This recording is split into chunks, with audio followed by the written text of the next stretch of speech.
Changes are coming to the Granville Street Bridge, and the City of Vancouver says it's ready to move on to Phase 2 of public consultations on exactly what to do.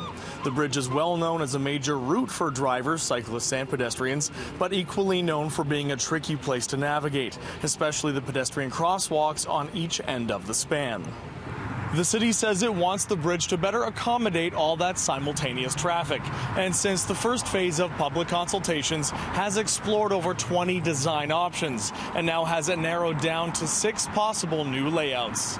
Something needs to be done. Nobody likes how walking and cycling work across that bridge, and that there's lots of opportunities for improvement. So we overwhelmingly heard support for the project as a whole.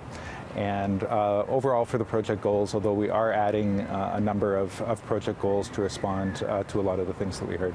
Now, the short list of plans call for rebuilding the intersections at Granville and West 5th Avenue and Granville and Drake Street to make it easier to get on and off, as well as more space for cyclists and pedestrians.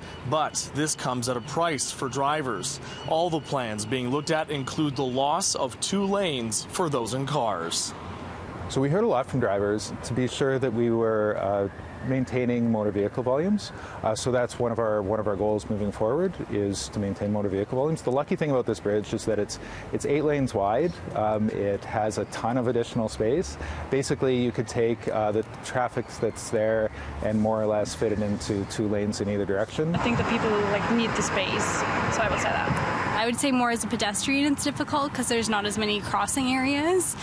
So if you'd want to say walk the bridge, it gets a little dangerous sometimes. It would feel a little bit more congested, especially because it's such a busy bridge linking everything like from Richmond, Delta, and then South Vancouver all the way to Central Vancouver, and then onwards it goes to North Vancouver too still.